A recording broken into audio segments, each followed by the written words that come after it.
right. Greetings. Greetings. Damon Barone. Anton Downs. You want to tell them what the purpose of our meeting is, or the purpose of this video is, or why you asked me to be here? All right, so today I'm sitting here with Damon Barone, former Alief educator, current volunteer with our Alief ISD, Alief parent.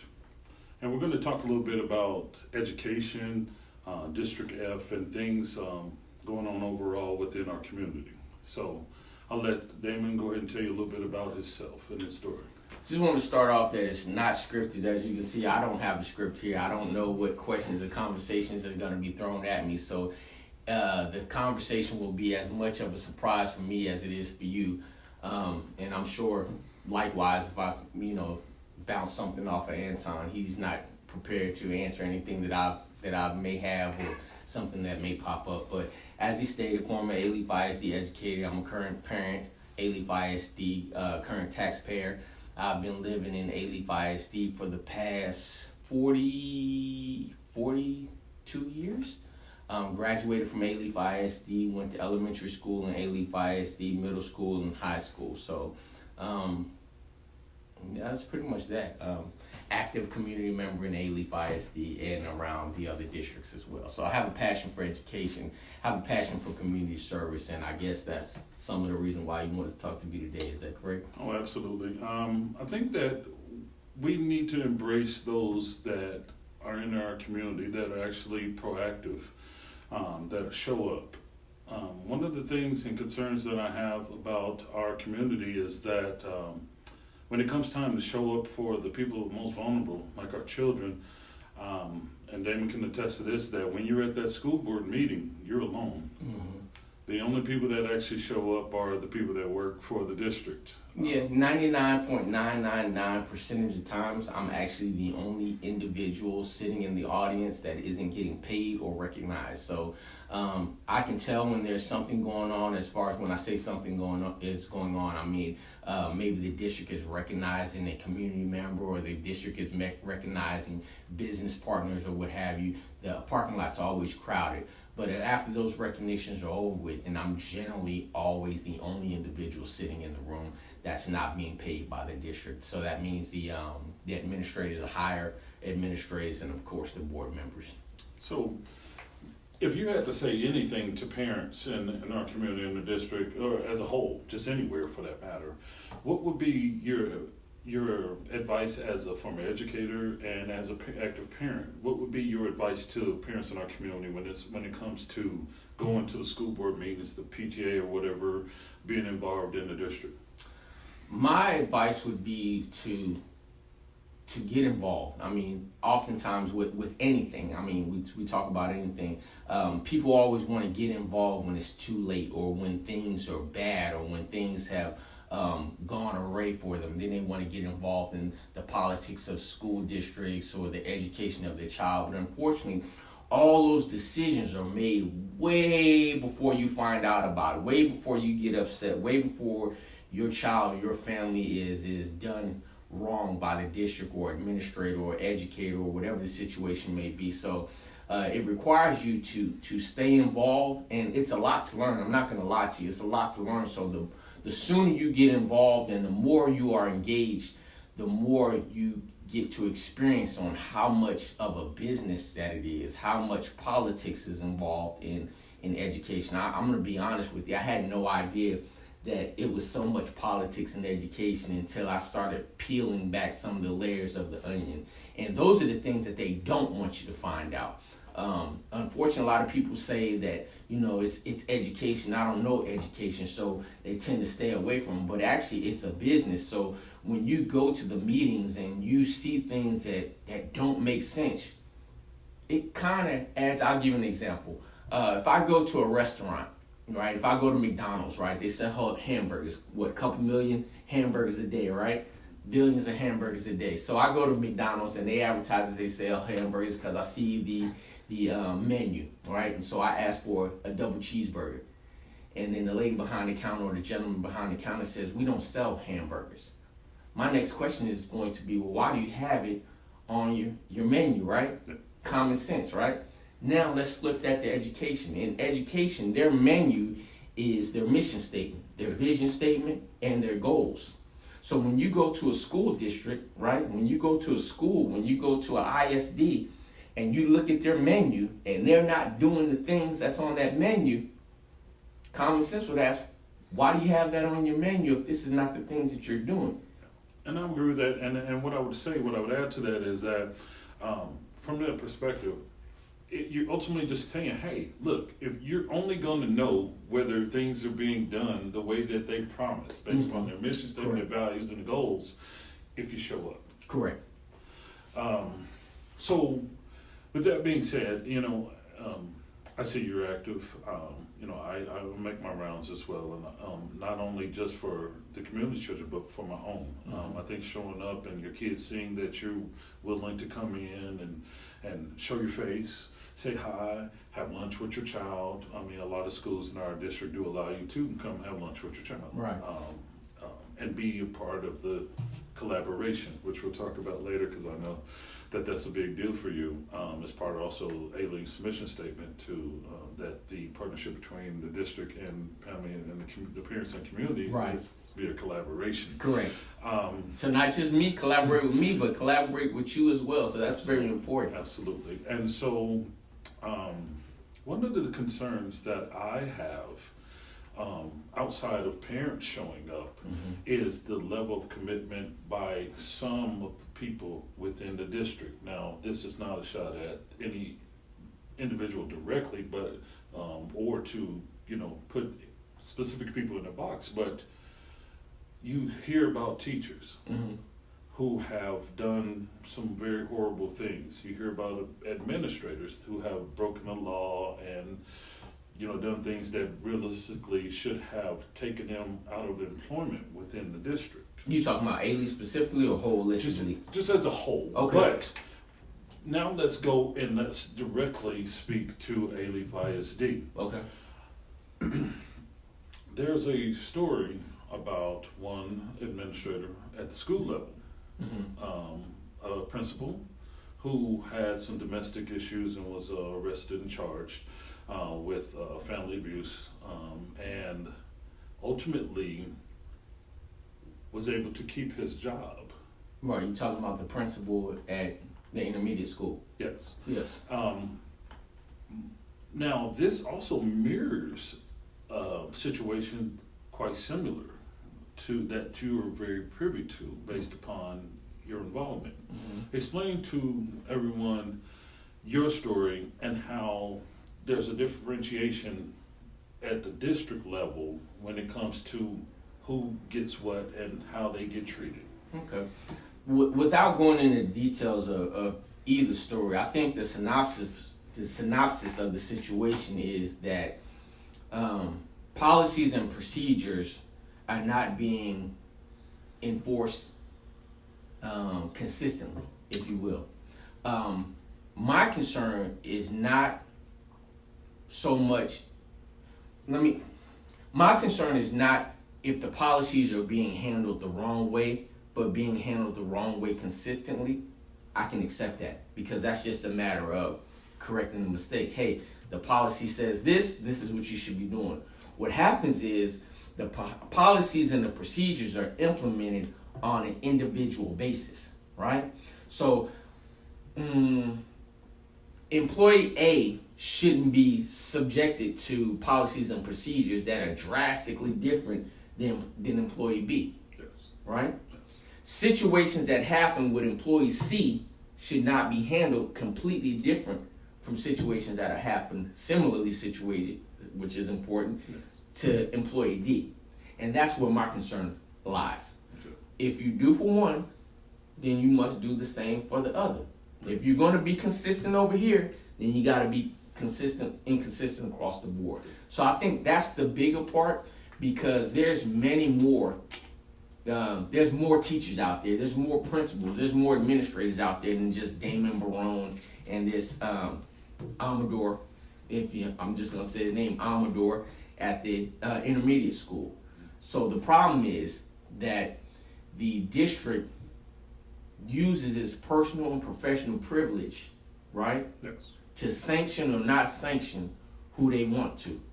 More importantly, they use their personal and professional privilege to either properly investigate or improperly investigate a situation to make the outcome fit their desired outcome, if that makes sense. And I appreciate you actually taking the high road without being too detailed as far as your descriptive, but I will definitely describe it. So I wrote an email recently to Alief ISD, Superintendent Board of Trustees, and it was in regard to a situation involving Mr. Perone. What happened was that there was a circumstance where Mr. Perone had to ultimately establish his personal space when someone unannounced and uninvited arrived at his home. Yeah, they call it unlawful. Trespassing. Trespassing. Yeah, and entry. Yes, and so subsequently, unfortunately, Mr. Perone received the worst end of that by being arrested for the situation. What basically happened is someone came to my house and was trespassing and with force entered into my home, and I called the police in order to get that individual removed, one, from my home and removed from my property. When I called the police on this individual, the police came up. The individual was parked in my parking lot, in my driveway, and the individual told the police that they were in a dating relationship with me and that they even lived in my home with me, which was far from the truth. Both of those situations far from the truth. And so what basically happened is the person that I called the police on to get the police to come remove from my home told the police officers that I had assaulted them and that we were in a dating relationship. So and that's why I'm big on policies and procedures. So before the police officer knocked on my door to come and talk to me or get my side of the story, the police officer had already called the district attorney's office and told them the one side of the individual whom was trespassing on my property, and of course the state. And I mean, I don't fault the state for that, because if somebody presented the alleged story to me without facts, or I assume that they verified the facts, I would say pick up the charges too. So the district attorney's office picked up the charges. So from that point forward, before the police even knocked on my door, I technically was already under arrest before they knocked on my door. So when they knocked on my door, they were basically trying to prove that I was already guilty. Yeah. So long story short, after pleading my case and talking to the police officers, the police officer ended up telling me that I had to get arrested because the state had picked up the charges. And I calmly told the police officer, yeah, I sat there and watched you call the DA's office before you came and talked to me. So he's looking at me like, how do you know that? Because I know laws and policies and procedures. So you violated the police officer's policies and procedures before you talked to me. So I ended up getting arrested, and I wasn't concerned about it because, again, I had full faith and confidence in laws, right? The system. Innocent until proven guilty. I know I hadn't done it, I had taken pictures and everything and all that. So it was merely a formality as far as I was concerned. But unfortunately, where the story goes awry is that prior to, this is why I was even home. I was home working on my midterms for college. And why I was even home is because the district, my supervisor specifically, had retaliated against me for whistleblowing that the school that I worked for, they were falsifying special education grades. And so they were trying to get me terminated, and they were doing all this other stuff, saying that I was a bad teacher and I couldn't teach all of a sudden in my third year. But in my first year, TA had come down to the district and was actually in my classroom. I was one of the teachers that they actually did, remained in my class, went over, watched me teach, and then pulled me to the side and did a one-on-one interview out of 3 educators in the entire building. Got rave reviews from the district and from my principal for doing such an excellent job of representing the district. Now, when I whistleblew that they were falsifying special education grades, now all of a sudden 3 years later, I don't know how to teach. So they were retaliating against me, and the only reason that I was home at that time is because I was out on medical leave from retaliation from the district. So when I got arrested, the district thought, there's no way he's going to beat these charges, even though I told him I'm not the least bit worried about it. So they ramped up their efforts to retaliate against me. Oh, we're going to make him look bad. We're going to make him look like this. And we're going to make him seem like he's such an unfit teacher. He's such an unfit human being. We're going to go after him. Then charges got dismissed, right? Yes. Then the charges got expunged, right? State of Texas, first of all, let me explain something to you. Attorneys, kind of like baseball or any other sports, their win-lose record is based off win-loses in courts. So attorneys don't like to lose, right? And another thing that individuals don't know is that when you take a plea, that goes towards a win for the prosecution. So let's say even though I knew I was innocent, right? They were telling me I'm going to go to jail and do all this other stuff. And my philosophy was I would rather spend time in jail, falsely accused, than admit to something that I did not do. Absolutely. Right? Absolutely. They try to offer me a plea bargain, drink water, and we'll give you 2 hours of community service. I don't drink water. Right? Chew bubble gum, and we'll give you 30 seconds of community service. I don't want no cavities. So everything they try to throw at me, I'm not taking a plea deal for something that I didn't do. Right? So that's really why the case took so long to get dismissed, is because I refused to let the prosecution have their win.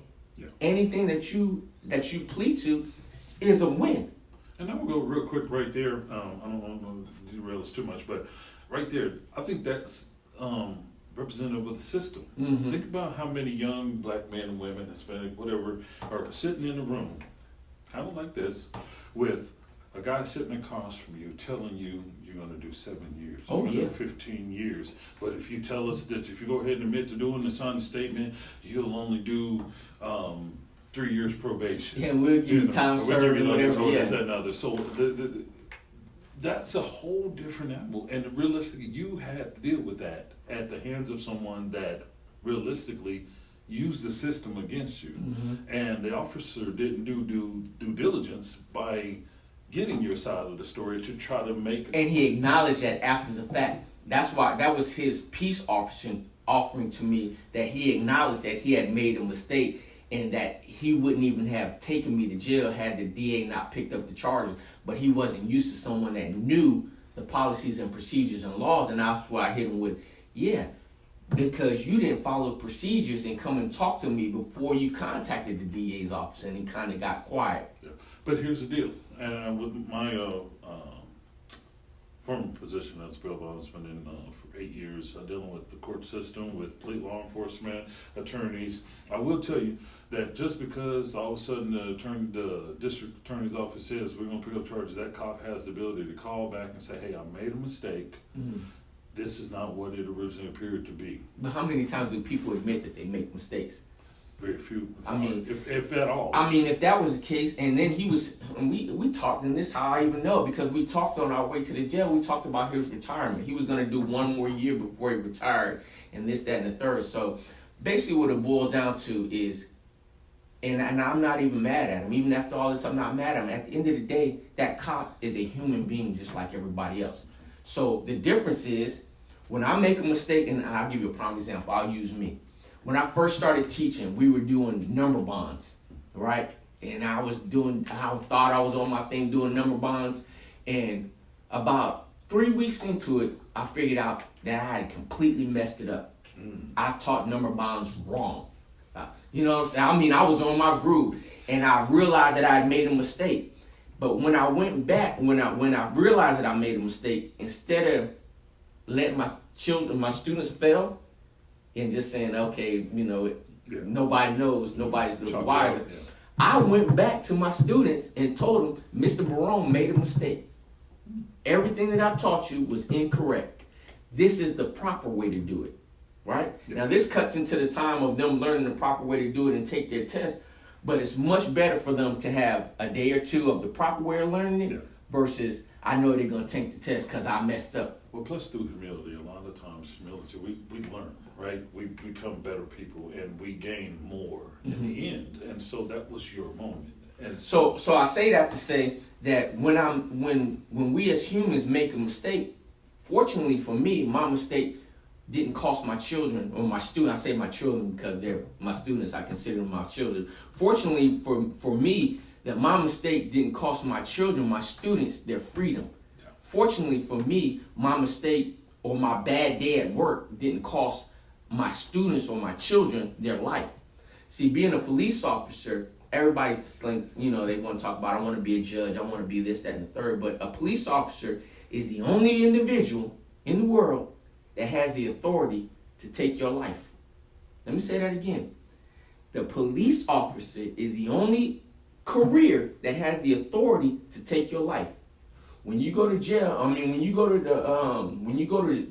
the courthouse, mm-hmm. The judge doesn't have the authority to take your life. They have the authority to sentence you to life. They have the authority to sentence you to death, right? They don't have the authority to come down there and administer the drugs themselves. Yeah. The police officer has the authority to take your life. That means that they can shoot to kill. They were in fear for life or whatever situation may be. At the end of the day, they are judge, jury, and executioner. It's a probable cause. But I'm saying, so if I have a bad day as a police officer, yes. Right? Because we're all human. If I have a bad day as a police officer, I can take somebody to jail and then have a record for the rest of their life. Yeah. If I have a lapse of judgment, right? I have the authority to take somebody's life. I don't get to give you your life back. I don't get to give you your freedom back. Right? Yeah. Even if you're found innocent later on, guess what? You still will miss the day of work tomorrow, and your wife or husband or whatever going to have to call and say, hey, such and such is not going to be at work tomorrow because they're in jail. And guess what that means? You're going to lose your job. Yeah. They're not going to wait around to find out that you wasn't guilty. Yeah. They're going to jump to conclusions. So that being said, you went to jail, and this officer made the mistake of not getting both sides due diligence, mm-hmm. and getting all the information he should have. Correct. You went to jail, and what happened from there? How did because I know that teachers, if they, certain crimes, certain things could cost you your certification, and you have to be upfront about Absolutely. A lot of things and stuff. So what happened after jail? So I got out the very next day, and then I went to, I'm still on medical leave, right? So soon after, you have 3 days in Alief or 2 days to report, 48 hours to report. So I reported to Alief ISD. They asked me to come in, and I was about to get off of medical leave. So came in, talked to Human Resources, Andrew Vilos-Powell, Superintendent of Human Resources, and they were trying to say that they got a ping or whatever, and the charges had come up in their system, rightfully so. And I was like, okay, that's fine. I'm not concerned about it because I know I haven't done anything. And Dr. Vilos-Powell kept insisting that I give my side of the story. Now, first of all, I know from any type of crime situation, you have what? The right to remain silent. Anything you say can and will be used against you in the court of law. It's called the Miranda rights, right? So I know that you're not supposed to say anything. So if I'm not supposed to say anything to the police, why would I come in here and talk to a district that I already know is out to get me, right? You're the reason why I'm out on medical leave, right? Yes. So I go in there and without telling them, I use my Miranda rights. I have an attorney. If you want to know anything, you contact my attorney. Here's my attorney, Brother K. Watson. Gave him a phone number, et cetera, et cetera. Vilos-Powell was like, no, well, I got your attorney's information, but we really kind of want to know your side of the story. I said, I don't mind telling you my side of the story. It's like, oh, good, what is it? No, but I'm only going to give it to you in the presence of my attorney. Oh, well, why would you do that? Because I have the right to remain silent, and I will only talk to you in the presence of my attorney. So they go on and on and on and on. Okay, well, maybe we'll contact your attorney. Okay, sure, go ahead and do that. So at the end of the day, I just kept explaining to them that I wasn't the least bit worried about the charges at all. She was like, well, the seriousness of the crime requires this, that, and the third. And I said, I understand. From the outside looking in, I understand how serious it looks. And I'm not knocking you for playing that position, but at the end of the day, I was there. Yeah. So I'm telling you, I'm not concerned about the charges at all. So that was my position the whole time. So they used, Alief ISD used their attorneys to try to interfere with my case and call and do all kind of other stuff. And get the. In my personal opinion, the reason why it took so long for the charges to get dismissed was because Alief was using their attorneys to interfere with the prosecution and try. They must have offered me several different types of plea deals, and I'm like, I'm not. No. So let me go back there. So it's your belief that Alief, an organization, public institution, funded by public tax dollars, tax money, yes, was using resources that should be allocated to the quality of education and supporting our community's children to go after you as a personal vendetta. Oh yeah, and retaliate. Let me be clear about it. And when I say the district, I'm specifically talking about Superintendent Henry H.D. Chambers and Alief attorney John Eric Nichols. Specifically, we just want to be candid about it. John Eric Nichols, it's kind of interesting because I met another attorney that works for school districts, and she asked me about the school district that my children attended, and I told her, and she's like, "Who's the superintendent over?" And I told her, and she said, "Do you guys have like an attorney?" Like I said, "Yeah," and I gave her Eric's name, and the look on her face was of the most disgust you've ever seen in your life. Well, when I had my union reps representing me against the retaliation against the district, when I tried to use the union's attorney, the union's attorney was like, "Yeah, I know about Eric Nichols. He's a bit of a slickster." This is what came out of his mouth, and so he was familiar with the tactics. Although the tactics and the unethical practices was new to me. Yeah. It wasn't new to the individuals in that circle, right, in that arena. Right. So, and anybody that has not heard of Eric Nichols or know anything about him, Eric Nichols is an attorney that's known for this show me the money. Chuka Chewbacca. Yeah. It's the Chuka, especially, and I don't mean to cut you off, but basically what happened was, I want to say late 2000s, there was a immigrant family, the Chuka family. Chewbacca. Chuka, his first name I think was Chuka, and last name Chewbacca. Chuka Chewbacca, right. Went to the district, Alief ISD, and filed a grievance saying that their son was not receiving adequate education. He was a special needs child.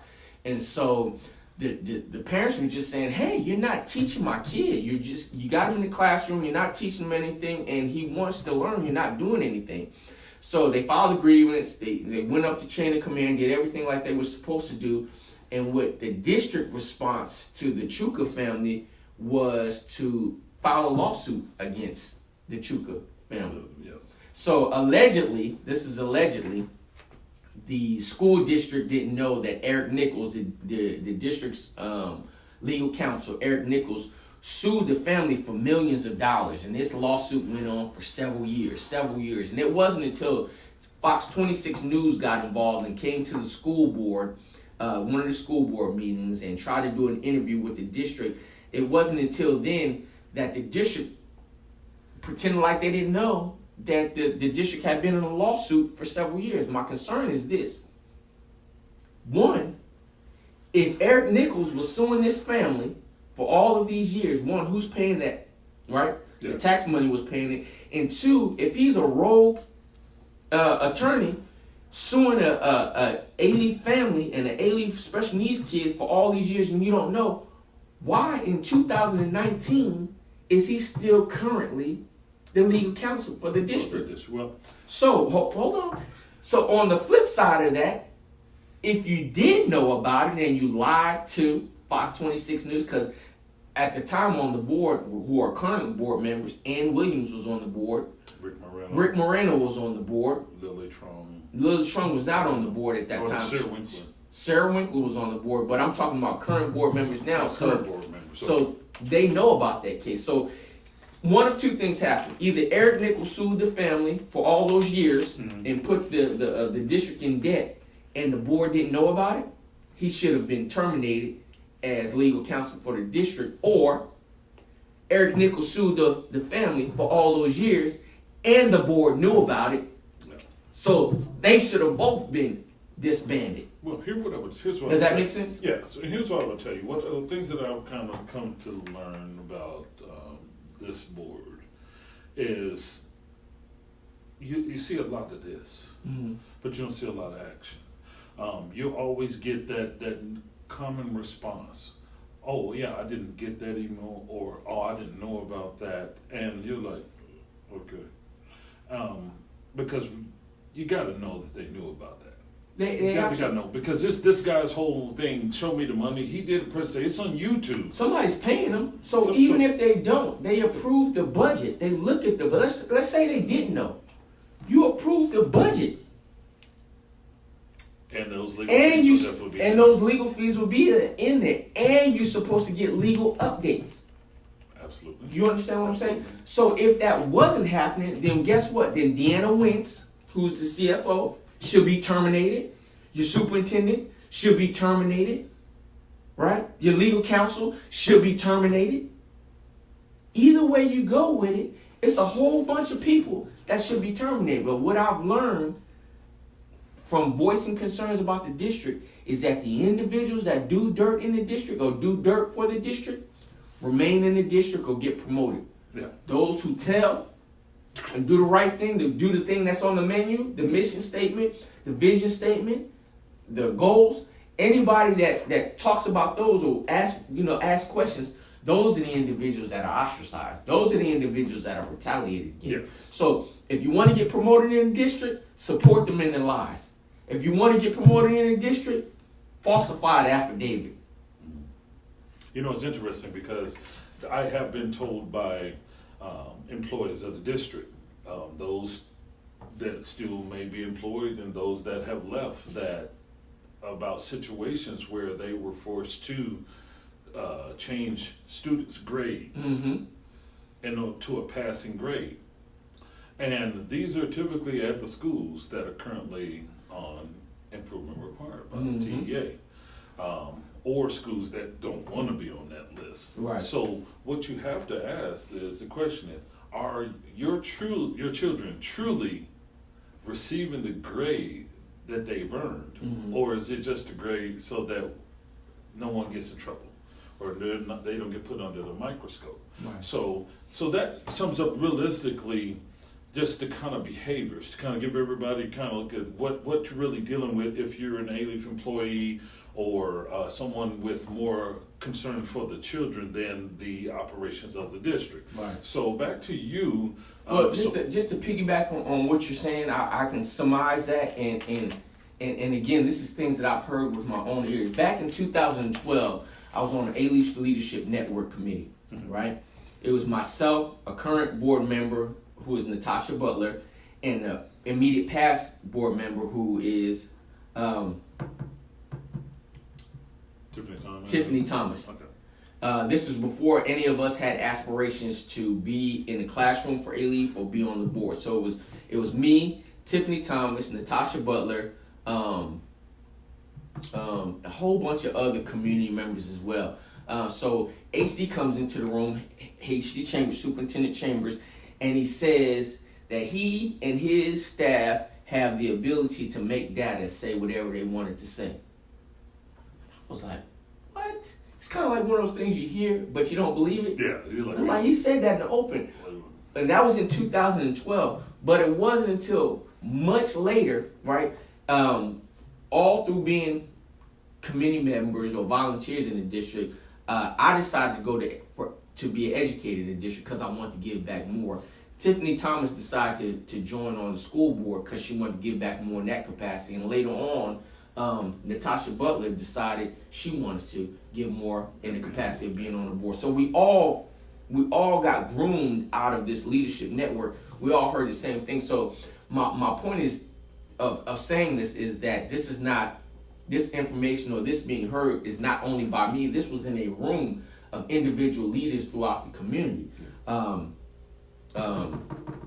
administrators as well from the district. So with them having the ability to make data say what they want, that was a bold statement to say. Unfortunately, what HD didn't encounter is that individuals, one, would remember that, Mm-hmm. and two, be able to connect the pieces later on. Yes.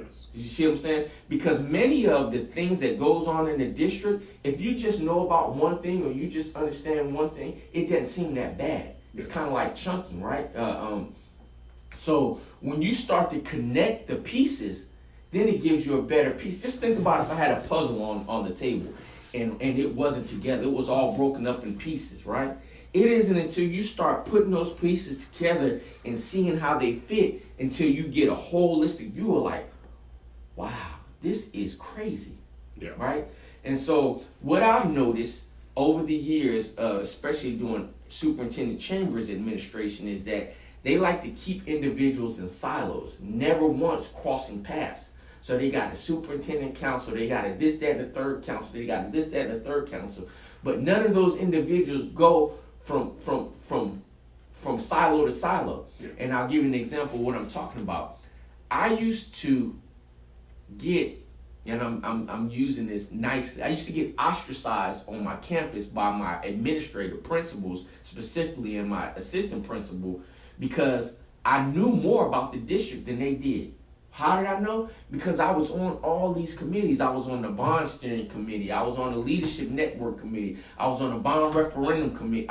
All these different committees. So I was getting firsthand information. They just didn't think that I knew what I was looking at, listening to, and how to connect the pieces. Yeah. So when I was in the classroom, and then, you know, the administrators come and talking Alief business, I'm like, that's not right. That's not correct. Yeah. That's not what was told here. And so what happens is any individual that has knowledge, right, is dangerous. Yeah. Right? In any context. Just like me having knowledge about the laws was dangerous for the police officer because I knew that he hadn't followed policies and procedures. Now, what I should have did is went and filed a written complaint, but I didn't take it that far. But my point is this: knowledge is power. Yes. And so, because I had access to all these different, different information, and I was able to put them together, it made me a liability. Absolutely. Absolutely, and I would agree with that.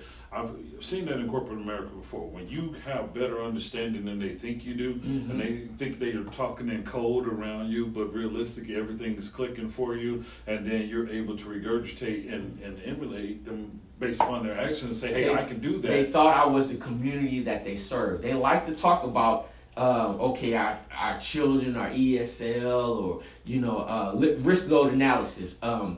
They said most of our kids' parents don't even have a high school education, right? Yeah. Most of our kids are socially, economically disadvantaged. Yes. Most of our kids are first generation Americans here. So when they get used to manipulating systems around people, they kind of lump everybody all into that same basket. Yeah.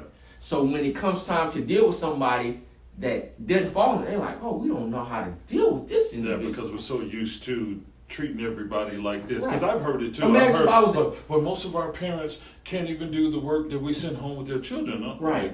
So if you're one of those parents that can't even do the work that's sent home from your children, what is your response going to be when the district has their attorney send you a letter?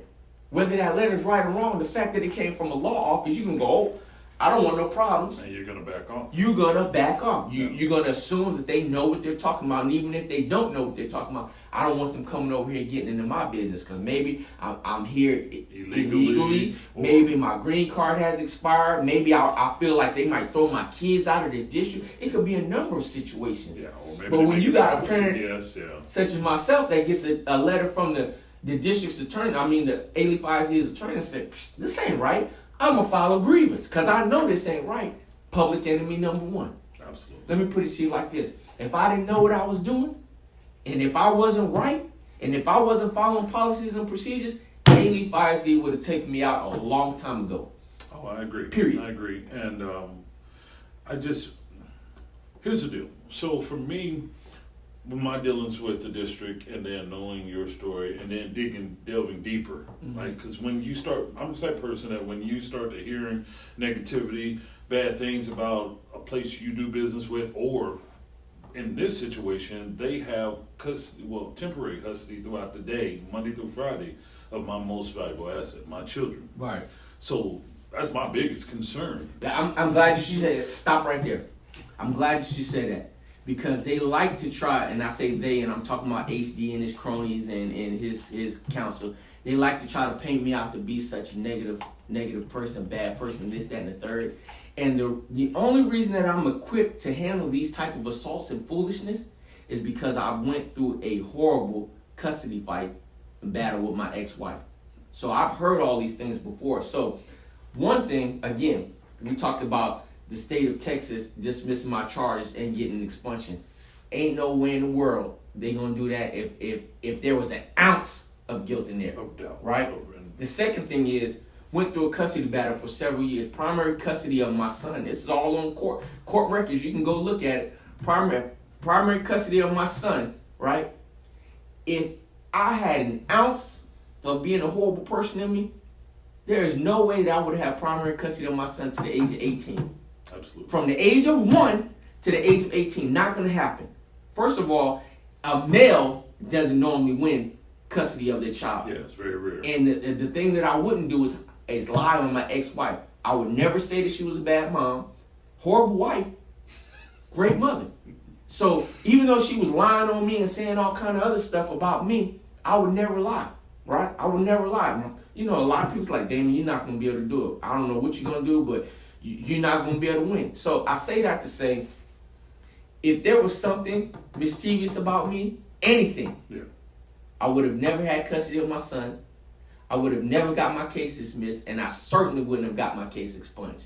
So with that being said, all that foolishness that's going on out there that they trying to go back and forth and paint this picture of Damon Braun as being crazy and deranged and all this other stuff, miss me with that. Well, one thing I would say to you, Damon, and you know, I've known you since we've been 2017. Mm-hmm. And I watch you. I see you at the meetings. You've always had either your daughter and your son with you, and I see the interactions. I see just how you are and how your kids are. And I would tell you, I applaud you. One, for taking that responsibility on completely and fighting for your son to be a part of your life and allow him a better chance at surviving. Because we have to understand that in the black community, that young black men are susceptible to the outside. Mm-hmm. If they don't have a solid, it doesn't even have to be their father, a solid male figure in their life. Right. So I applaud you on that. But what I also want to talk about is that also I know there was a time that the district also made it difficult for you to be a parent. Oh, yeah.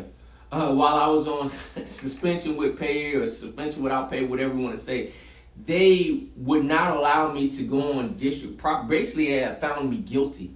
And they wanted to ostracize me and infringe on my parental rights. So they wouldn't even let me drop my daughter off to school or pick her up. Now, again, they were violating rights and laws doing that. But however, I was willing, as a district employee, I was willing to take the high road and allow them to practice their illegal actions for the sake of just waiting for the case to be proven wrong and get everything dismissed. But what they attempted to do is to continue to push my buttons, push me as far as they could, use my parental love for my children against me in hopes that I would make a mistake, that I would do something wrong, and it would justify their actions.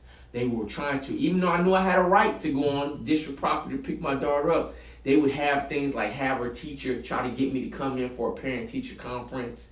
Even though I said I didn't want one, or I do one over the phone, they want me to come in physically and meet with the teacher so that they can catch me on cameras and use that to justify, et cetera, because it was stated that I couldn't go on district property without written consent from Elizabeth Belos-Powell, which is Assistant Superintendent of Human Resources. So they were playing all kind of little tricky games against me. And the thing that bothered me the most is how that affected my daughter. That's the part, like, that's the part that really bothered me. And it still bothers me to this day. I can see that. And I would tell you, just thinking about the idea of somebody telling you that, hey, we'll accept your child. Your child can be here. Mm-hmm. You can't. Right. And all the time while I'll give you a prime example. There's at Mahaney Elementary, there is a volunteer there that got arrested, or there's a parent that got arrested for cocaine charges. So they attempted to become a volunteer and they couldn't pass the background check. So they're unclear volunteer, shouldn't be on campus. The principal, same administration that alleged that they were scared of me and wouldn't let me come on campus, allows and still allows this parent to come on campus and volunteer even though they're not cleared. I was still a cleared volunteer, right? Came on campus, worked around children unsupervised. Lo and behold, guess what they found in one of the restrooms where the parent was allowed to volunteer unsupervised and children had access to that bathroom? Powdered cocaine. Wow. Powdered cocaine. Guess what this uncleared volunteer gave so many volunteer hours to the school, Mahaney Elementary. She was awarded by the district Mahaney Volunteer of the Year. Now, how does that happen? The individual that is guilty of a felony possession of cocaine, not legally allowed to volunteer on campus, is allowed to volunteer on campus knowing that they're not cleared, and then the district, not just the campus, but the district recognized that parent as Volunteer of the Year. But Damon Barone, who's a cleared volunteer, an educator, cleared through the state, has a concealed handgun license, can't pick up his daughter through the drive-through line. Makes no sense. Again, policies and procedures being done drastically different. Yeah. So that's what I have a problem with. When you look at it from that perspective, and you look at the history of all the happenings, and so there's obviously favoritism.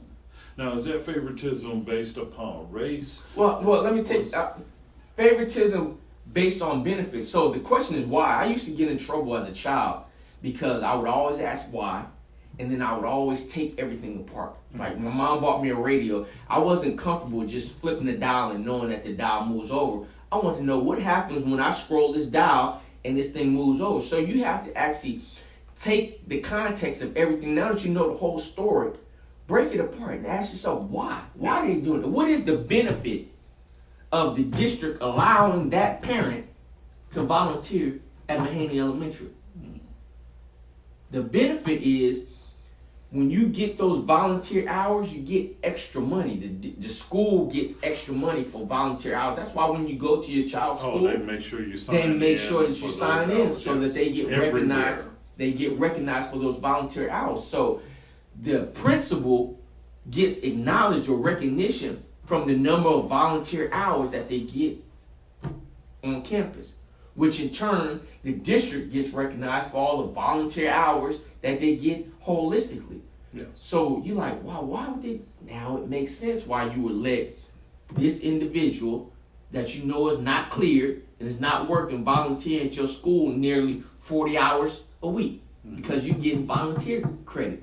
Yeah. She by herself is racking up more volunteer hours than any other school campus or several different volunteers. If you understand what I'm saying? Yeah, and I'm so because I volunteer, and I do. Yeah, you go to the front. If you're there to volunteer, they make you sign in there. If you go to the family center, they got to sign in over there. Right. Depending on where you're at or what you're doing, you got to sign in. They get credit for those hours. And yes, I kind of find fault in that system because the TEA and the state forces Title I districts to ultimately engage with the families in order to get certain funding and things like that. Right. And so when I said, well, what stops the district from pretending like people are volunteering, making up names and writing them in and hours and saying, or people doing just that, them approving or allowing people to volunteer that typically should not be around children. Let's go back to my statement that I said about H.D. Chambers in 2012. He said he and his staff have the ability to make data say what? Whatever they want. Whatever they want. That's going to be a key statement that you're going to need to hold on to when you're looking at any documentation or information that's going on. Right? That's interesting because I did send you something earlier. Today I was I was reviewing information because I was concerned about the ex-Harris County Sheriff's Officer whose husband choked and killed Ms. Fernandez at the Denny's, and that they were saying that she, since the charges were dropped, that she ultimately could get a job back. And so then I was like, okay, well, I understand that if an officer has did something that's questionable, no matter whether the charges are filed or not, you can file a complaint with the institution that actually licenses or certifies law enforcement officers, and that complaint will be investigated just like anything else. Right. So it's called TCOLE, TCOLE.com. Texas something correctional, some also law enforcement, whatever. But now I started looking at reports. So it was talking about the racial profiling reports, and they had been filed for this year. So I started looking. I said, okay, well, let me look at Houston Police Department, and I look at the numbers and how many whites, blacks they stopped, and whether they knew if they were white or black, if they searched the car, and if they did, and what they found. I mean, the numbers were crazy. And then some said, oh, let me look at Alief ISD, and I sent you a report, and it looked clear, and I'm just like, but that's just interesting. How do you not know if you see somebody pass by you doing something and you turn around and go after them? You've obviously seen them. You recognize, ultimately have an idea of their ethnicity. But Alief ISD's report said that they had zero indication of a person's race before the stop. And I'm like, okay. And then it said that they never search cars, and I'm like, you mean there was no reason to ever search anybody's car that was in the school district? Let me stop right there. So we just paid all this money for these canines. Yes. Right? Drug sniffing dogs, they can smell weapons and all that other stuff. So what would be the purpose of having these animals, we're talking economics now, right? Of having these animals if we've never searched a vehicle? They had to get new police vehicles to have air conditions put in special air conditioning units put inside each new vehicle for these dogs. So what is the probability of us spending all this money on buying these dogs and securing these dogs and taking care of these dogs, and we never search a single vehicle? And if that to be true, why are we spending these money on these dogs? Well, my understanding, and this isn't just my understanding from conversations, I do know a very good officer that has a canine with the district, and I appreciate him very much. Let me go back. We have some very good employees and educators in our district. Absolutely. Your story and what we're talking about tonight is not representative of the district. No, it's not representative of the district. It's not representative of all campuses. It's not representative of all administrators. It's not representative of all school board members. It's not representative of all educators. It's not representative of all teachers. All I'm specifically talking about is things that I've personally been involved in, things that I personally know firsthand, or things that I've personally seen. Now, there's a whole bunch of stuff that's going on that either I don't know much about, or I don't have the facts around that I just don't speak about. So anything that I'm talking about, I know what I have the evidence. I've had the official documents. I've talked to the person. I've been in the room when those situations were going on. I don't deal with he say, she say. Yeah, I don't deal with firsthand. Trust but verify. Yeah. So if I'm speaking about something, best believe I know what I'm talking about. I won't even touch it. Trust but verify. Yeah. That is, I love that. And the reason being, it speaks volumes when you interact with certain people at the district level or within the schools, because you hear one thing, but you better definitely go verify that. Because one of the especially if the superintendent and his administrators have the ability to what? Make data say whatever they want. Whenever you put that in the context of everything that you say, you can't help but trust but verify. Absolutely. And so, what I was saying about like the dogs that they said in the report, it just did not seem right. And then it spoke back to what you said, is that when you stated that you remember hearing Superintendent H.D. Chambers speak to the district has the ability to make data say what they want. He said it openly in an Alief Leadership Network meeting. And it makes you go back, and when you look at things, you go, can I trust this? Mm-hmm. Like knowing that the educators have told me, past and present, have told me that they were forced by an assistant principal or someone else to change a student's grade to a passing grade. What good is that doing that child? I have witnessed on the day that report cards are to be printed out, I have witnessed a specialist come into a teacher's room, my partner's room, and give my partner a report card or 2 or 3 report cards of children's report cards that they changed without my partner knowing and saying, hey, send this home. Let me say that again. I have witnessed a specialist come into my partner's room, give them report cards of children's grades that they have changed, boosted them up, and said, send these home and not the ones that you printed out. So, I mean, absolutely. And I'm kind of lost because, like you, when you're in the situation where you're talking about your daughter and how they made you feel by trying to keep your daughter from you, for lack of a better description. They impose on my parental rights.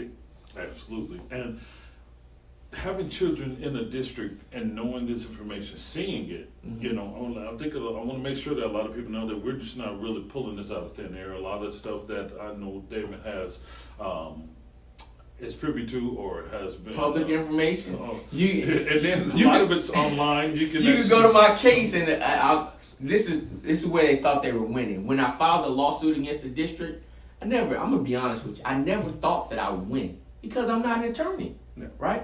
My whole purpose was to get the story out, and the reason why I filed so many documents is because I knew if I filed them as exhibits, they were public records forever. Yes, absolutely. So I was very meticulous on everything that I submitted as exhibits.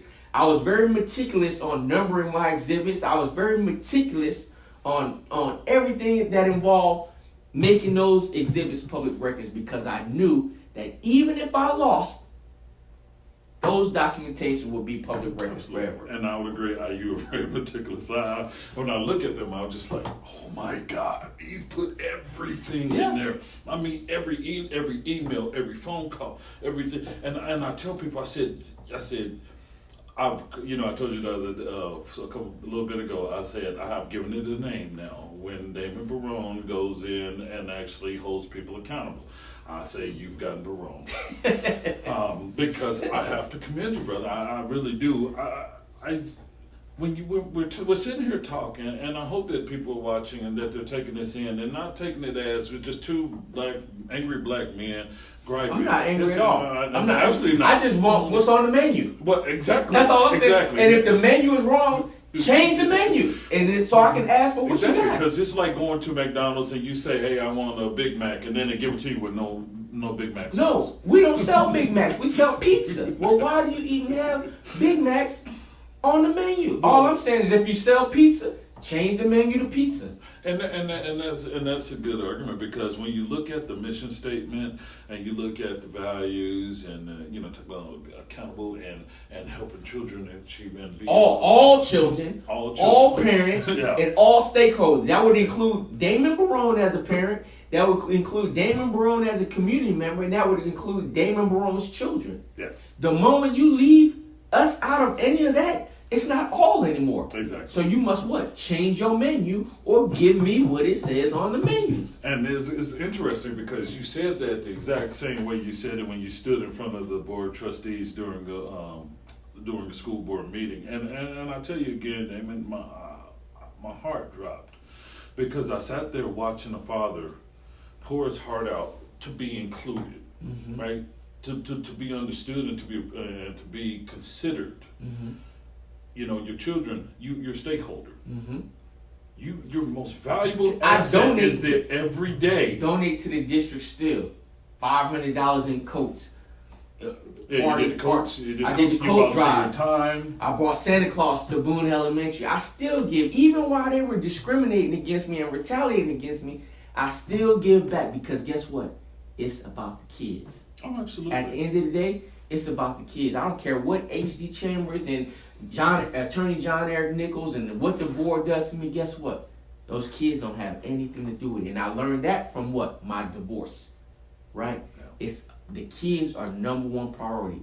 And that's why I'm able to still be a volunteer, mentor, community member, give back to the district, because it's about the kids. And I will never, ever let Alief ISD run me off from that. Yeah, and I totally agree with that. That's the biggest thing I think that everybody needs to realize is that at the end of the day, anything, whether it's with Alief ISD, if it's with HISD, if it's with Lamar, whoever, whatever school district, it does not matter about your personal feelings. Mm-hmm. Doesn't matter about your whatever you feel about anything. It's always about the children. That's right. Because they have no choice. Well, that's the problem is with many of these individuals that's in leadership position, it was never about the kids to begin with. It was about getting on the board so they can make a name for themselves. It was about getting on the board so they can take the next step to becoming a government official somewhere else or public official somewhere else. It was about getting into the school district to be an administrator to make more money. So it's kind of interesting that you said that, because I had heard that there was aspirations by our superintendent to get to Austin, the TEA. Right. He had aspirations. Came from Stafford, and they ran him out of there. And he had aspirations to try to get to TEA, but unfortunately, he didn't have the TEA experience. He wasn't, his clientele, if you will, wasn't diversified. Mm-hmm. So coming to Alief was kind of like a little stepping stone for him to try to get the experience, if you will, under his belt with dealing with a diverse group of individuals or community. Yes. Never panned out for him to get to TA. One, because he had all these cases against him and negative press. Negative press. Yeah. So that was one. And then two, he just wasn't qualified. Yeah. I mean, I'm just... Well, it's interesting because during that time frame that you're speaking, if I'm correct, you correct me if I'm wrong, it's probably around the same time that Mike Morath pegged AJ Crabbill. Yes. For the governance. Right. So HD Chambers wanted or was aspiring to be in the position that AJ Crabhill, that's the Commissioner of Governance that you're speaking about. He was aspiring to get AJ Crabhill's position before Crabhill got there. Yeah. And what happened is Commissioner of Education Mike Morath overlooked HD Chambers and appointed AJ Crabhill. So now HD's mad because he didn't get the job, right? Then he's getting all this negative press because you got all these situations going on in your district, right? So HD still has aspirations to work for TEA or work in Austin. That's why he's always in Austin so much and pushing bills. And he don't really want to be in Alief. This is just, he was using this to build up his resume so he could go work for TA to say, I got this much experience. I built this Taj Mahal here in Alief. Look, I built a CTE center. Look, I took them from this to that. Yeah. Well, you didn't take them from this to that. We got 50 children total in the CTE center. Our community as a whole has gone down because we got 6 schools in IR, improvement required, with 2 approaching IR. Yeah. They use waivers, Harvey waivers, to keep TEA from coming in and taking over our state. Wait, none of our schools were damaged or received? None of our schools were affected by Harvey. Okay. But that's another loophole to use in order to get the state from taking over our district. So that's again, knowing policies and procedures and using them against them. So that's what. So we know that. So my question is, why is he here? Because I don't know AJ Crabbill personally. I've met him. Okay. I know that he was a great part. I'm originally from Kansas City, and he was on the school board in Kansas City, Missouri, when we were trying to gain accreditation back because Kansas City, Missouri School District lost accreditation from the state. Okay. They were about to be taken over. They were getting taken over by the state. So AJ Crabbill, at the time his name was Eric West, he came and got on the board, and his works helped to get the accreditation back. And so I'm pretty sure that's why Mike Morath tapped him, was because hey, dude, your works are in there. You saved a massive district. Yeah. And so you can't BS your way to the top. Mm-hmm. Some may think you can. Mm-hmm. you will create rivets. I mean, not rivets, but potholes along the way, and you'll fall into the truth comes out, and even at the bottom. I mean, HD's lack of work is being exposed now, right? I remember in the September 2018 meeting, he sat up on the board, during board meeting, and admitted that he wasn't watching data. What the? Are you serious? But that's kind of like the same thing where... Now again, this is during a board meeting, so it's not his words, not mine. Well, what I was told was that, because I said, hey, our district is kind of interesting. I'm not used to this. I'm not from Texas. I'm not familiar with a lot of things that go on here. I'm used to things being done a certain way based upon the states I've lived in. And I was like, why is it so different from school to school? Every school is run differently. You got a policy over here that you can't do that, but over here you can. And so I was like, well, there's no straightforward, like, hey, this is straight down the line policy. You do this or you get in trouble. Because it allows you to treat individuals different according to how you like them. You gave a very good point. They have a policy that's straight down the middle, but how they apply those policies, and if they apply those policies, is done on an individual basis, and that makes it unethical and unequitable. I would have to agree with that. So this is a bottle of water. If I move it over here 1 inch, it should still be a bottle of water. If I move it back on this side of the line an inch, it should still be a bottle of water. Not, this is a bottle of water, this is a bottle of soda, this is Kool-Aid. If you touch it, it's empty. If I touch it, it's full. You can't run a business like that. Yeah. So we're talking education, but let's talk about common sense. And that's why a lot of parents don't get involved in education, because they think they got to know so much about education, and then the administrators go, well, you just don't know what you're talking about because you're not in education. Okay, but really education is about common sense and practice. It's a business. Yeah. Practical sense. Just like I talked about the menu. Everybody can understand that. It's the same thing with education, right? Yeah. It's the same thing with education. So the administrators like to use you not being in education as a crutch to try to say you don't know what you're talking about, or that we know better, trust us. Yeah. When the fact of the matter is, they get over. I'll put it to you like this. If you go around our district, let's just go to the 6 schools that's in IR, improvement required, right? That means that they've been failing for 6 years straight, consecutive. So if they fail for 5 years and then they do all right and they come back on, that's not consecutive years, right? That means 6 years straight. You go to those campuses, what you'll find out is many of those administrators, educators, et cetera, have only been there 5 or less years.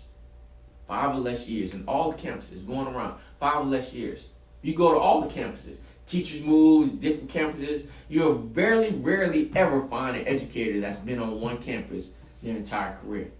So that means that the educators aren't necessarily the problem. What you'll go to, if you go to the administration building and find out all those administrators have been in their position 15, 20 plus years. School board members, they like to dote on how long they've been on the school board. You've been on the school board 12 years. You've been on the school board 10 years. Guess what? It's not the teacher's fault that the school's in IR. It's the administrators that have been holding their position, that's pulling the strings for 15, 25 years. It's your fault. Yeah. You've been on the school board, approving the budget, approving this, that, and the third for 12, 10 years. That's your fault. Why are we talking to staff members that's only been at the school for 5 years? Yeah. They need to take those microphones out of the boardroom and put mirrors on them. Yeah. And so when they get to talking about IR, they can talk to themselves and find out why they doing it. You got a master trustee in Rick Moreno. Master trustee. He like to say, I don't know much. As a matter of fact, I'll take that back. He does always talk about what he doesn't know. But let's go back to, I want to say, had to be in November, December meeting. Talked about how, they always talk about how this is the best board that they've ever had, right? So if this is the best board that they've ever had, and then you open talking about y'all do a good job of asking questions, but you don't do follow-up on the stuff that you asked for. That's one statement. Yeah. So you question, I'm asking you, what did you do wrong here? And I need these documents to prove that you didn't do wrong, but then I never follow up and get the documents from you. As a board, we don't do that. And the board is responsible for governance, right? Yes. That's a problem. Then you got your superintendent who's responsible for day-to-day operations that says what? We can make data say whatever it wants, right? Yeah. Then you go to the equity report submitted by the district, the TEA, saying that they know that policies, procedures, and hiring practice are the sole proprietary reason on why these 6 schools in IR. What am I getting on the menu if every aspect of the district, you know you not doing what you're supposed to do? The board has admitted guilt. The superintendent has admitted guilt. The administrators of the district that's responsible for hiring and firing has admitted guilt. Nobody said the equity report that was submitted to TEA was incorrect. Matter of fact, they submitted that report twice, 17-18, 18-19. Who approves policies and procedures? The board does. Yes. Who writes the policies and procedures? Supposed to be the board, but the board defers their governance power to the administrators, and then they just vote yes on everything that the administration gives to them. So I say everything about the district at the upper level is the reason why everything below is at fault. So that's why I get disappointed when I go to the board meetings and they parade the principals up here and they do all these long presentations about why the school is in IR and what are we doing to get them out. Principals ain't the problem. Teachers ain't the problem. Everybody up here at the top is, starting with your superintendent and your board. Well, here's the deal, and I'm glad you spoke to that one, because I was at that meeting, and I've been to the meetings, and ultimately it seems like I'm just blessed to get to the meetings where those principals are always there to talk about what's going on at their schools. Mm-hmm. And so there was a little bit of fallout at the last workshop. Right. And the board members seemed to be at odds a little bit, and they were complaining about, we've asked for these reports and we haven't gotten it, and then I'm sitting there going, well, hey, wait, who's the boss? Who's the boss? Right. You're the district is the direct boss. The board of trustees is the direct boss to the superintendent. They can hire and fire the superintendent. Mm-hmm. They approve contracts. So how do you have to beg for your employee to ensure that his employees provide you with the required information? Let me ask you, what other job can you go to and your boss asks for something and you not provide it to him and you still have a job? Name one job. You can't. You can't. What job allows the employee to create their own evaluation tool and gives it to the boss and says, hey, grade me on this? There's none. So why is the superintendent allowed, HD Chambers allowed to make his own evaluation, give it to the board and say, that's what I want to be evaluated on? They say, okay. Well, and that was the conversation, because they're doing this evaluation tool change, and he's giving them input. I'm like, why is this he's man? Not giving them input. He's giving them the tool that he wants to be graded by. Well, my understanding, and this is only my understanding, you may have a little bit more knowledge. I've been to every. That's what I'm saying. Yeah. But this is because I like what I want to do is make sure that we're compiling information like what we've seen and heard, so that way we can build the common consensus as to where the root cause is and where the problem lies, and help people to understand the root cause. And the root cause is that you have a board that is supposed to govern, and they have given their authority away to their employee. So let me tell you what that looks like.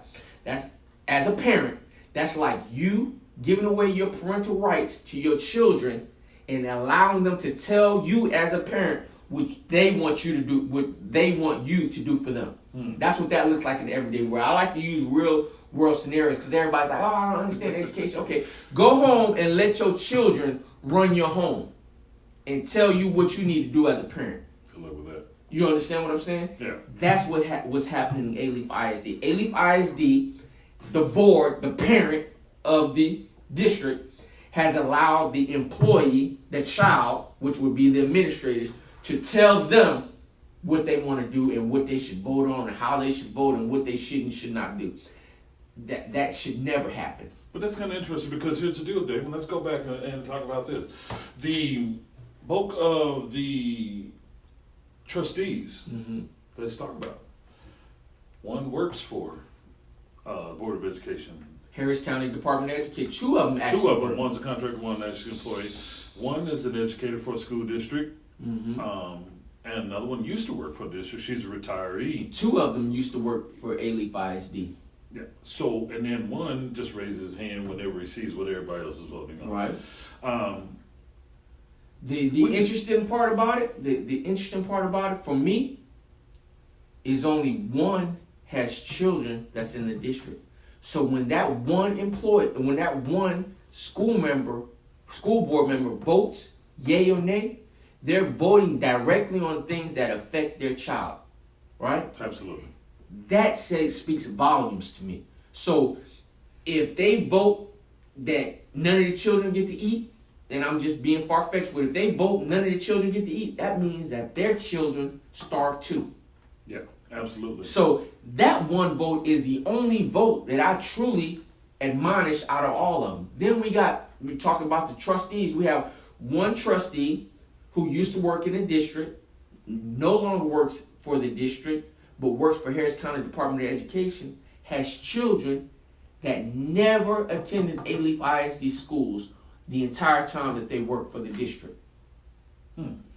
So my question, this person would live in the district because person lived in the district because they're on the board, so it says that they live in the district. Absolutely. So my question is this: if the school district wasn't good enough for your children when you worked in the district, right? Yeah. What's that say about how you feel about Alief ISD? One could argue that you have. That's like me cooking. And I don't never want to eat it. I'm like, nah, I'm gonna eat out. I cooked you some food, but I'm gonna eat out. One would say, what's wrong with this food? Yeah. Right? Yeah. And I had that conversation with Deputy Superintendent the other night when we were at the workshop, and the board went into executive session, and I was like, well, we know that the majority of our employees and educators do not live in our district, right? I said, but here's the deal. We need them to buy in to the district. We need them to live here. We need to find a way to encourage those people to So not only here. do they not live in the district, guess what? They don't contribute back to the district. So when they get paid, they gone. They spend their tax money in their community. They spend their money. Cypress. I don't care where it is. It's on the outside of Alief ISD. They're not buying gas in our community. They're not buying groceries in our community. The money is, we paying our taxes, and the money is gone. Yes, I would agree. And that's one of the biggest concerns. So their kids not here. They're not contributing to our community. They're taking our money and our opportunities and going. Absolutely. And that was one of the biggest concerns because everyone was like, well, District F, just needs some an influx of cash. Just all we need to push money into. I said, well, here's the deal. You got to realize that the majority of employees for Alief ISD don't live here. Nope. And because they live so far, I'm sure they fill their tanks up before they even get here. Mm-hmm. And so, because one employee I know, in fact, drives an hour to work every day. And so I'm like, well, you got to look at that's a ton of money that is not being recirculated into our community. We're all paying our property taxes because Alief ISD will make sure you go to court about it. But there's no recirculation of that cash. Right. So all that money is shooting out of here. It's going to Fort Bend. It's going to other places, which look nicer and have probably better school districts. And one could argue that we need to find a way to reinvest that cash. And in doing so, it's going to be hard. I'll be honest with you, with this conversation, I think it would be quite hard to get anyone that works for our district to want to move to Alief based upon their fear, because there's a great fear of the retaliation that the district has. When I talk to people and they tell me things confidentially, the biggest thing they say, man, please don't tell, I need my job. And I'm like, well, that's just like all these instances that I've been a part of, other people, I haven't been the only person in the room. But guess what? when you see somebody like Damon Barone getting retaliated against, and maybe your nerves, you're not as resolute as Damon Barone, you gonna back up like, man, I'm gonna let him take them lashes by himself. I got bills to pay. I got, it takes a lot to. Let me put it to you like this: Cesar Chavez was crazy until he got some things done. Martin Luther King was crazy until he got some things done, right? Mahatma Gandhi was crazy until he got some things done, right? Mother Teresa, crazy until they got some things done. You have to be careful about why individuals would go and put so much effort into discrediting one person that doesn't seem to be going away. I'm going to put it into context. When I was little, all my life, my mom had always told me, son, you got to be willing to die for what you believe in. Right? I would not put myself through so much trials and tribulations, being embarrassed about telling stories, about getting arrested, knowing I didn't do it. You know what I'm saying? Yeah. It takes a lot to tell the truth and put those things out there. I would not go through all of this for no reason. Yeah. I could just sit back, hope to God nobody find out about it, or if they do, they find out the truth and going, no. Yeah. I'm being bold, right? Yeah. Resilient, resolute. Say, I'm not going nowhere. I don't care what narrative you put out about Damon Barone. I'm going to stand here. I'm going to face whatever it is you got to say, whatever it is that you do, whatever money you throw my way, whether it be through legal fees or whatever the situation, and I'm going to fight. Yeah. I'm going to fight. That's a dangerous person. That's what myself and all those other individuals that I named, Cesar Chavez, Martin Luther King, Mother Teresa, Mahatma Gandhi, that's similar qualities. Well, that's the people that typically, when you lose fear, when you no longer fear the ramifications or whatever anyone could throw at you. What else could they do to me? Exactly. What else could they do to me? And that's what I want to talk about, because they did do something. So they ultimately terminated your employment, and then let's fast forward a little bit. You've been going through the motion because that even wasn't done right. And on that end. So you've been fighting for resolve on that end. But lo and behold, a situation happens where an administrator at a school, the top Amador Velasquez, ultimately has a domestic circumstance where he's arrested for family abuse. Yeah, and he assaulted his wife, who's also an administrator at Alief ISD, Sandra Velasquez. And during that time, while he was dealing with those charges and the divorce that followed and everything, he was allowed to still work. With a restraining order, he was allowed still to work at the admin building. He was removed from campus and allowed to work at the administration building, where his ex-wife, who called the police on him and pulled a gun on him for what happened is they got divorced or whatever, and through custody, you're supposed to have a child a certain time. He's supposed to have a child a certain time. He went over to her residence to get the children during a time that it wasn't his time to have the children. They get into an argument and fight. He assaulted her. She pulls a gun, calls the police. They both end up getting arrested, right? He gets arrested for assault. She gets arrested for pulling a handgun or whatever, et cetera, et cetera.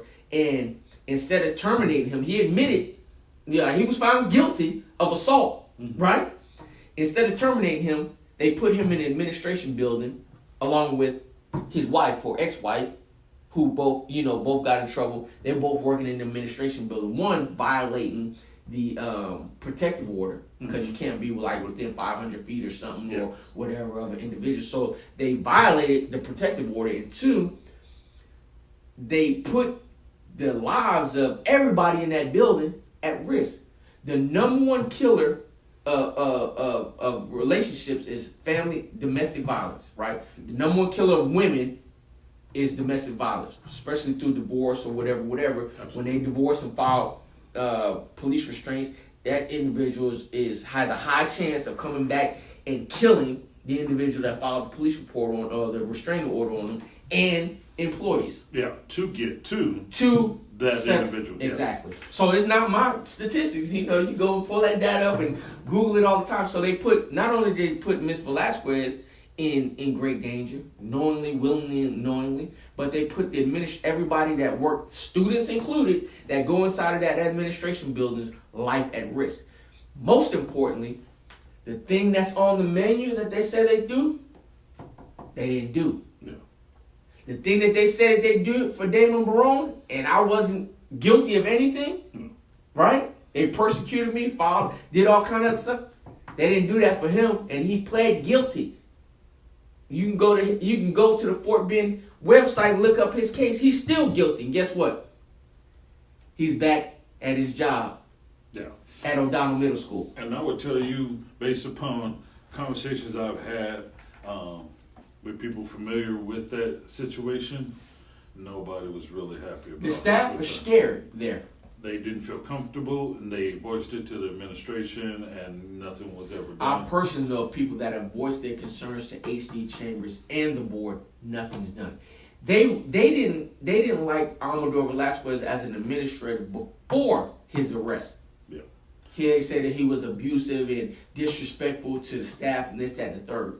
So when that situation happened and they took him out of the school, one, they thought he was gone forever. So not only did they cover him, they should have put him on suspension without pay immediately or suspension at the house. They didn't do that. They put him right back in the same school that they took him out of. And yeah, and that so Sandra and Amador still both work for the district. Wow. One of the things that were quite concerning to me in regard to the principal there was that people voiced that he was quite cold, that he's quite cold towards the children, that he's not he's not a mentor like most principals try to be, that because you're the top line at school, so typically you just ultimately just make sure kids see you and know that they're and I've heard he's verbally abusive or disrespectful to the staff, specifically women is what I've heard. And this is just what's told me. I can't confirm or deny that, but different staff members have repeated the same thing. Well, and that was the same thing I heard as well. And so my thing is, if you hear it once, trust but verify is all I'm saying. And then you hear it twice and it's like, okay, I'm hearing it from different sources, same exact details and information. And I had no idea. So we're talking about it, and it ain't like we had this conversation before. So absolutely. So, and because I heard that recently, because a lot of people are uncomfortable.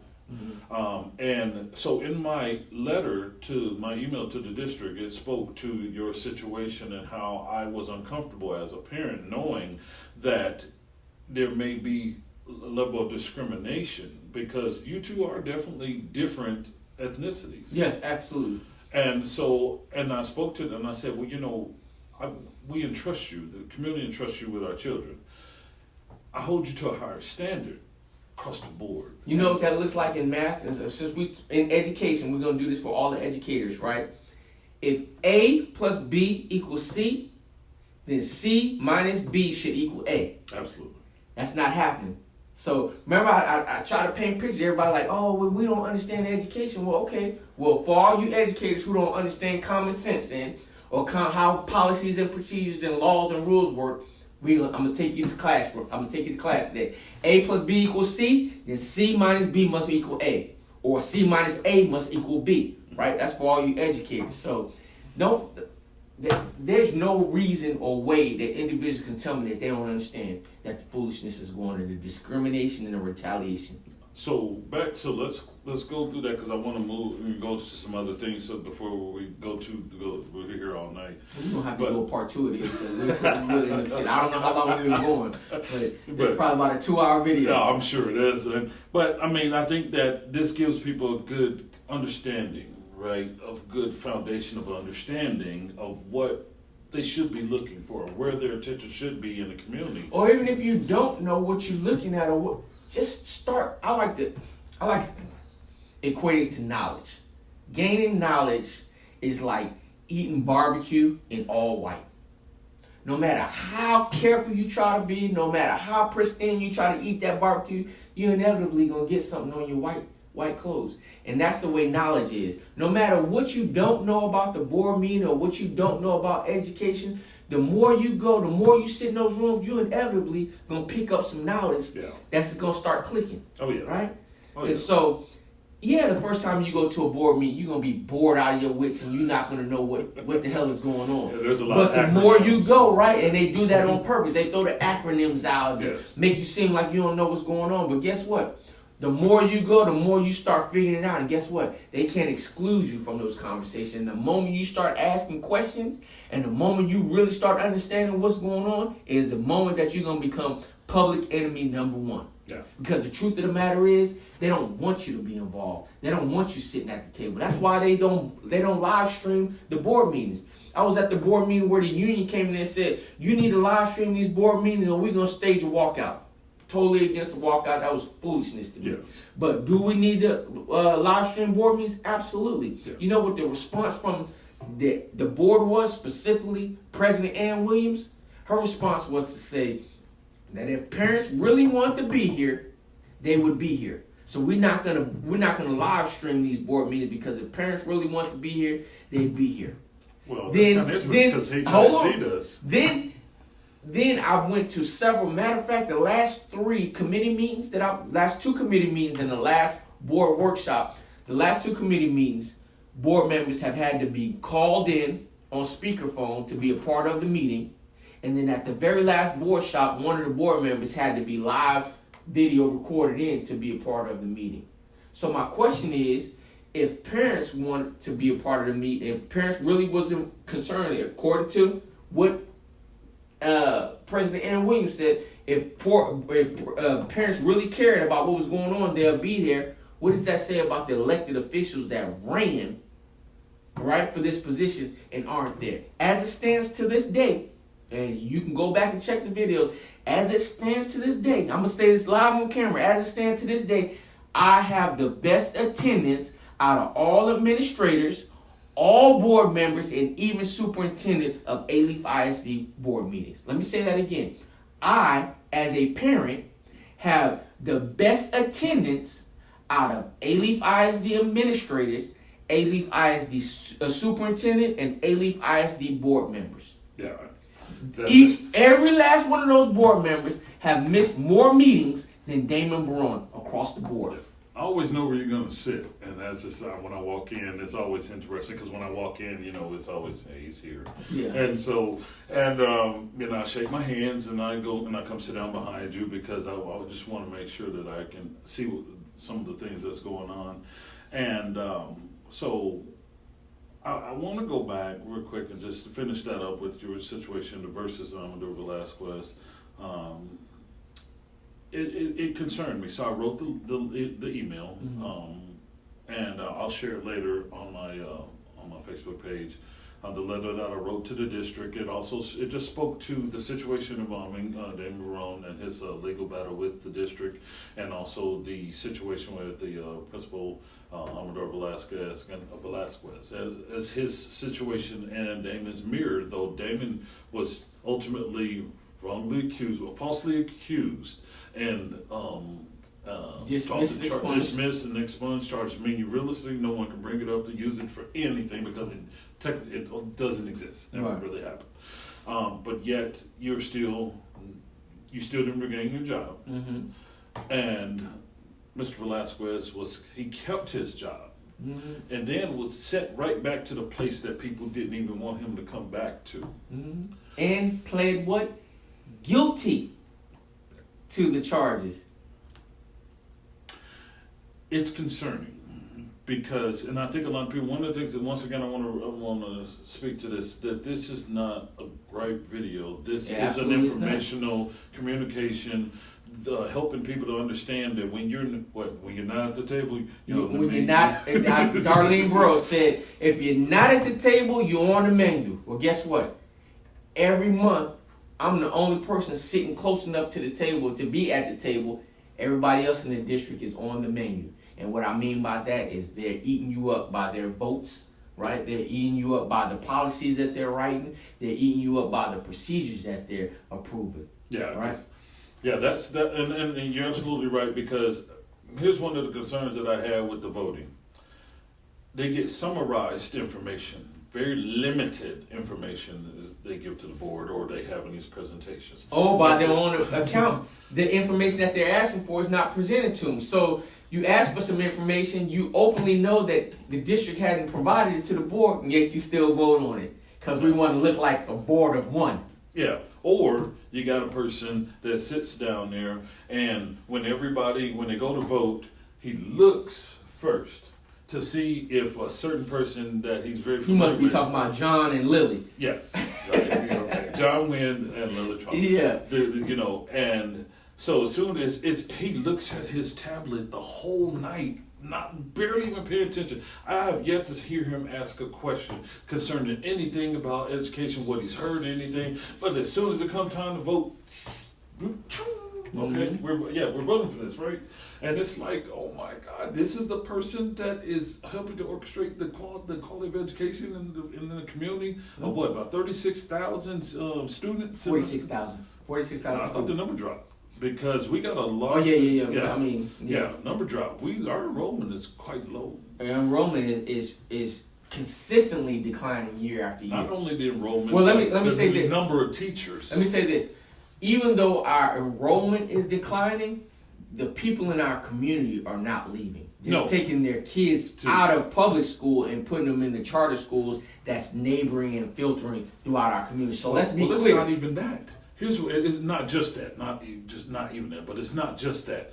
Not only is it that the charter schools, because they're popping up, there are new ones coming on close to us left and right. And they should. Why would you not? Exactly. And so what I would tell you, but this is not to endorse charter schools. This is saying that if you got crap over here and you got a palace over here, why would you sit in the crap? I'm glad that you brought that up, because the district likes to talk about continuously enrolled. And you were at the last workshop where they were talking about the 6 IR schools, and they were like, we got the kids moving around, and the board superintendent chamber tried to make it seem like the kids are moving around. That's why they're concerned about that. And I wish they would let us talk at the end of the board. Oh, I wanted to talk. At the end of the board I wanted to talk right after he said to that, address because that. I was mad. Because that's the most foolish statement that, first of all, my daughter, and I've been living in my home, I bought my home in 1999. By the standards of which superintendent chambers like to make their data look a certain way, remember we got ability to make data look how it wants to look, my daughter would not be continuously enrolled. Because even though we lived in our house, owned our home since 99, my daughter went to Mahaney Elementary with me while I worked there, right? Mm-hmm. Then after that situation where they was retaliating and discriminating against, my daughter and wouldn't let me pick her up, I took her out of Mahaney the following year and put her in the school that she was actually zoned for, which is Reese. Mm.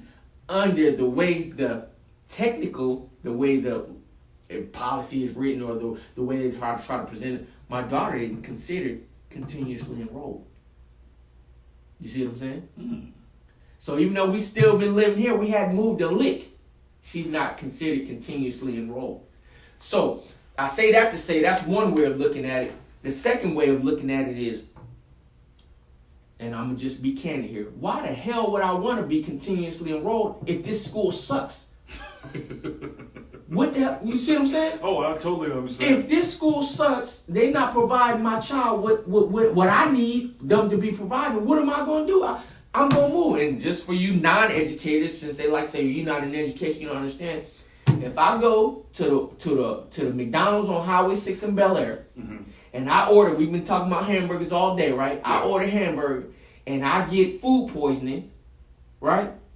Why the hell would I go back to that McDonald's and eat there again? Absolutely. I'm not going to do it. I may not even eat McDonald's again. Absolutely. But I can guarantee I'm not going back to that McDonald's again. So, in the context of using that example, if I am going to this school, my kids going to the school, and y'all been on IR for 6 years straight, you're not doing right by my kids, why the hell would I not take them out of this school and move them over here? Oh, absolutely, and I agree, and that's the big thing. And what we heard in that workshop was him down talking the charter schools in our area. Mm-hmm. But yet, when you look at the TEA's results and their report card for those schools, they have several distinctions. Yeah, they're getting the job done. And so now, once again, this is not endorsing the charter schools. This is just saying, hey, they do what they're supposed to do. If you didn't have this choice over here, this is what you'd be stuck with. Right. And so what I would say is, so you got people. Let's try to wrap this because we probably been talking for a long time. So we'll be here until midnight. Part 2, yeah. So we'll definitely do part 2. But I want to touch a couple things real quick. So one, for those that don't know, if your district has schools on the improvement required list, mm-hmm. Come on now. You do not have to keep your child at that school. That's right. That is the law. Not even in that district. You can speak on. So what Anton is saying is that all 6 of those schools that are on our list, every last one of those parents could take their children out of that school, even remove them from Alief ISD and enroll them in another district, and Alief ISD would have to bus those children back and forth to those schools. That's what they don't want you to know. So let me say that again. All 6 of those schools, every last single child that's in those improvement required schools, as a parent, you have the right to take your child out of that school. Let's just say, say Katie or whatever, where I want to enroll my child in Pearland. The district has to provide transportation for your child from Alief all the way to Pearland and back each day, or from Alief all the way to Katy and back each day, and you don't have to pay a dime. That's what they don't want you to know. And I have seen school districts that are far away, and they're dropping off or picking up kids in our community. And I'm like, what's that bus doing here? If you as a parent say you want your child to go to Galveston ISD, guess what? Alief ISD has to bus your child from Alief ISD to Galveston and back each day. Now, once again, to be clear, that is subject to approval by that district. But if that district, I do know people that have their kids that are Alief district children, mm-hmm. but they go to Fort Bend School, mm-hmm. or they go to Stafford because their parent saw that already listen and went, pew, pew. Nope. Yeah, but their district is not telling parents that. And then why would they? Because you lose attendance dollars. You absolutely do. And you lose even more money because you got to fill that tank up and drive that child back and forth. It's one child going all the way to Galveston, one child going all the way to Pearland. That's not cost effective. At the end of the day, it's a what? It's a business. Yes. And so to go ahead and kind of wrap the part up about you and your experience and things like that, we had the conversation only coming here about your expectations from the district and, you know, the legal files, the things that you do, the grievances that you file, mm-hmm. and your expectation. And I want to make this clear to people that Damon definitely told me that this has nothing to do with any type of compensation. Ultimately, he just wants the district to be held accountable. Absolutely. And I applaud you, because I'm telling you, you mess with my kids' education, cut me a check, bro. Because I'm gonna need to take mine to private school. But at the end of the day, that's where we go wrong. Because guess what? Let's say they paid me off and I shut up. And then I stop telling the stories. I fall back on telling the story. Then they get away with all that crooked stuff. HD Chambers makes $400,000 a year, right? Wow, $400,000. $400,000 a year. We could get rid of HD Chambers find another superintendent it's about the same. For half that price, and we'll really do the work. And guess what? We just gave a $200,000 revenue boost. Well, that's kind of interesting. You said $400,000 for a superintendent of a district like Alief with only 44 schools, 40 schools, mm-hmm. 40 schools, and about 36,000 students. You know, LAUSD is the second largest school district in the country. Per capita, and I'm talking about No. But what I want to show you the difference. Okay. $400,000 for a superintendent of 40 schools with only 36,000 students. LA Unified School District has 660, or I think around 650,000 students, mm-hmm. over 1,100 schools that include some charter schools. And their superintendent, I think last time I looked at, only made $353,000. She has a much bigger headache. New York School District is the largest in the nation. and their superintendent makes around that same thing. So here's the deal. I don't understand that, because here's the what do you get for $400,000? To make the analogy of what you just said, in boxing they call it pound for pound, right? Pound for pound, he the baddest, boxing. Pound for pound, child for child, H.D. Chambers is one of the highest paid superintendents in the nation. Yeah, it was, they had the Houston Chronicle did an article and showed all the superintendents, the highest paid superintendents in the state of Texas. Mm-hmm. And it's astronomical as to how much some of these superintendents are making. Performance-wise, at the bottom. Just like they like to talk about HISD, let's go pound for pound. HISD is this, that, and the third. Pound for pound, Alief ISD has more campuses in IR than HISD. When you do the comparison. Yeah, when you do the comparison. Right? 33% of our elementary schools is an improvement required. What the hell are we paying you for? Mr. I get to make data say whatever it wants. Yeah, that would definitely be of the greatest concern. So I say again, we get rid of H.D. Chambers, cut that pay, and he ain't even a doctor. H.D. Chambers, he got a master's degree just like me. He used to be a coach and used to teach social studies. What do we get money? What are we paying you for? And then he don't even care about our district. You spend more time in Austin than you do taking care. Maybe if we move Alief to Austin, he might start caring about us. I think that's a good time to end. We've probably been in here about 2 hours. Yeah. We definitely got to do a part two. So just to finalize this, I want to make sure once again, unfortunately, you have to make sure people know that this was not a video meant to. I'm not scorned. I'm not bitter. I'm not upset. All I'm saying is the mission statement, the value statement, the goals, the board's mission statement says this. I'm not seeing that. And if somebody is seeing that, please come and talk to me and let me know what I'm missing. Because when I walk into the establishment and I look at Alief ISD's menu, it says one thing, but I'm getting something totally different. And then, from my perspective, I just want to see, or I wanted to make sure that everyone got a chance to meet Mr. Barone and also to get to know his story and hopefully not just my. I guess not your story, but the story. Not even the story, because I was hesitant to even sit down and talk to you about talking about me, because at the end of the day, it's not about me in my eyes. It's not about me. It's about our community, and that's really what I'm fighting for. I'm not going to the board meetings because I want them to do something with Mr. Brown. At the end of the day, if I don't put my foot down and represent our community, who else will? I told y'all earlier, I'm the only parent sitting in a board meeting. So if I stop showing up, who's going to be there to represent us? Not a single soul. So that's why I agreed to sit down and talk to you about whatever it is that you want to talk about. Again, none of this stuff is scripted. We don't have our phones in front of us. We don't have pieces of paper. None of this was preconceived, rehearsed, or nothing like that. Yeah. It was just really a conversation about education. Yeah. And fortunately and unfortunately, it's been going on for a couple hours, so we'll definitely have to do this again. Yeah, we'll definitely have to do it again. And I think that one of the things I applaud you again for being that person, because everybody knows it. People talk about you. They're like, there's this one parent, he's always there. And I'm like, oh, I know who you're talking about. Right. And that's a big deal, man, because you make time. Mm-hmm.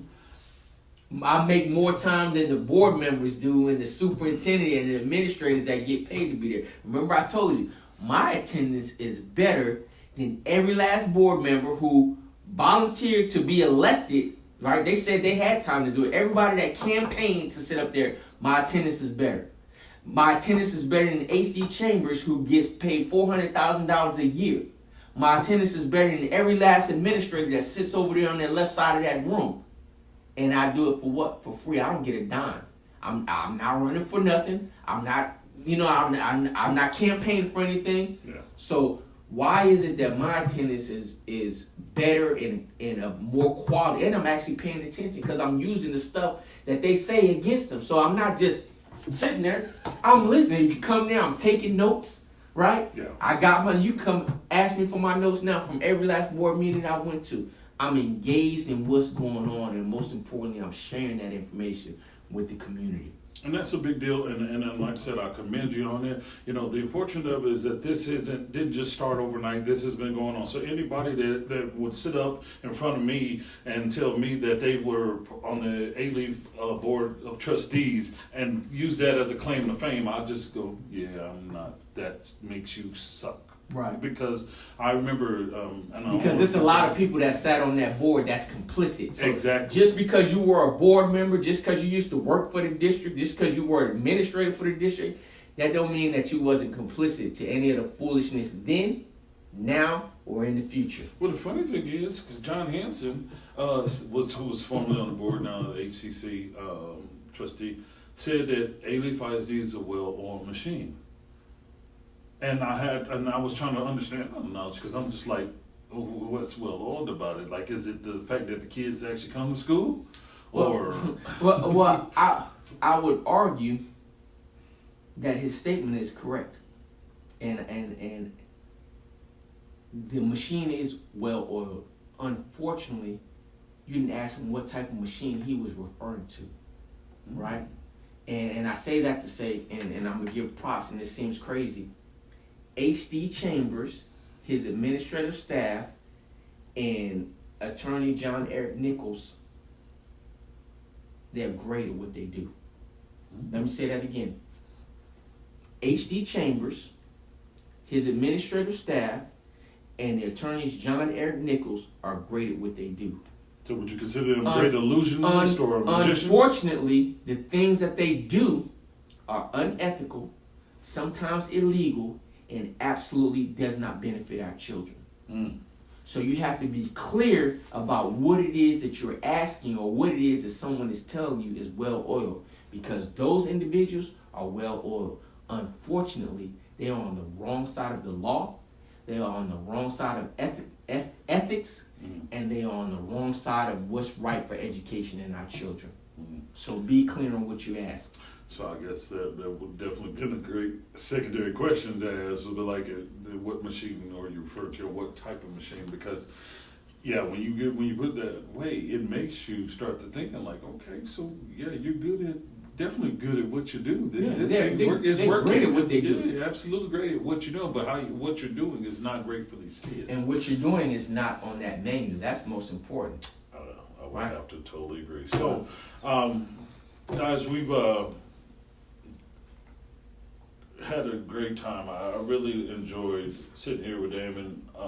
I encourage you, if anything, to pay attention. I don't know if your Facebook page is private or not. It's absolutely not private, because I know district employees go to my webpage and try to see what's going on. That's the only reason it's not private. So y'all think, oh, Mr. Barone is crazy, or he's done all this other stuff.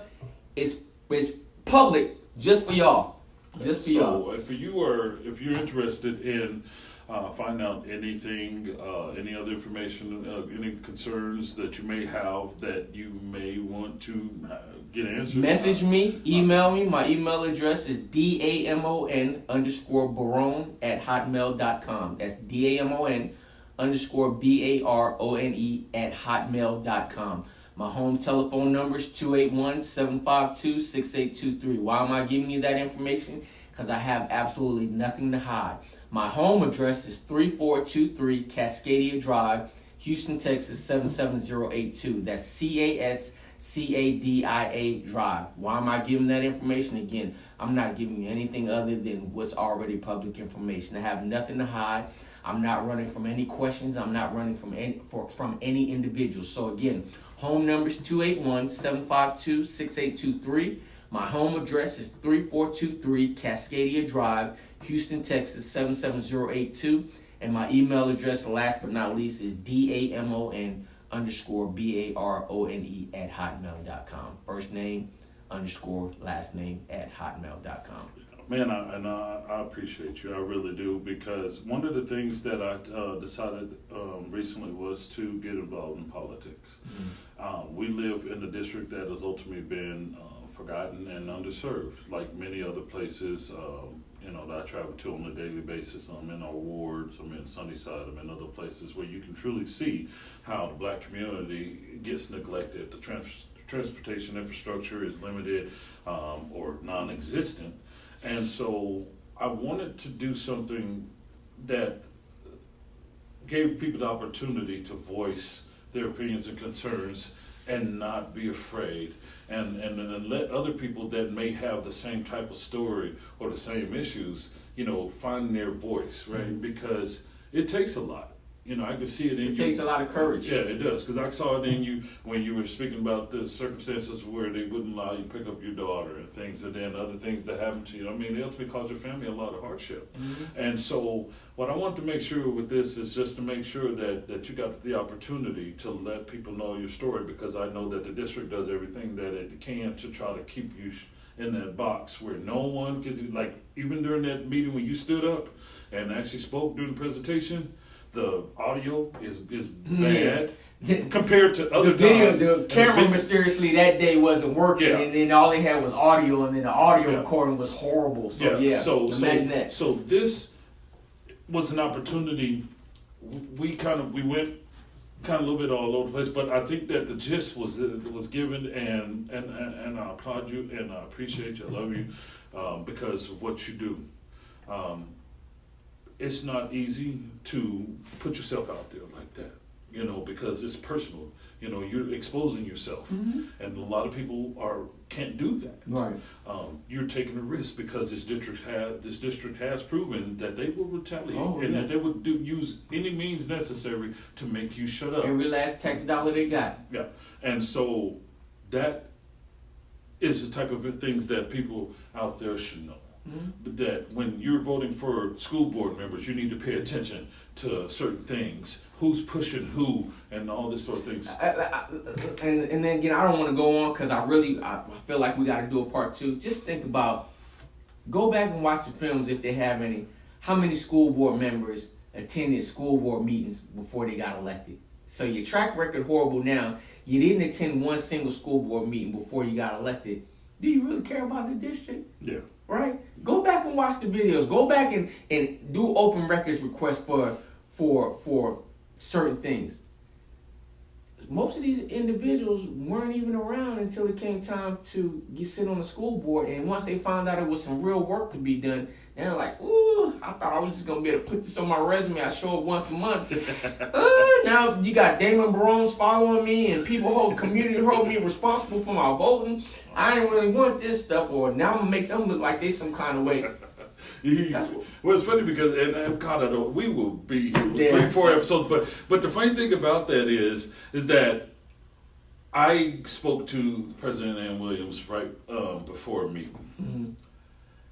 The context of that meeting was serious after that. It was like, he voiced a concern. I need to show that I heard him, and because as soon as you talk to him or express something, all of a sudden it's like people sit up in their chair. Right. But if you just sitting there and not really, it's just like, I'm gonna do whatever I want. Not knowing that, I understand you're supposed to conduct a meeting by Robert's Rules of Order. Again, they don't expect people to come in there and know what they're talking about.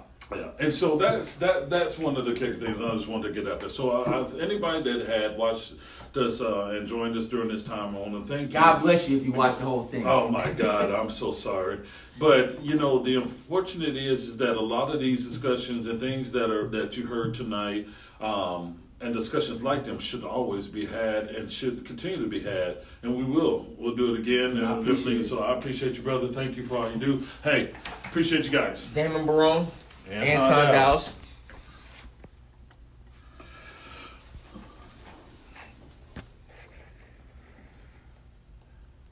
I'm waiting to see how long that thing is.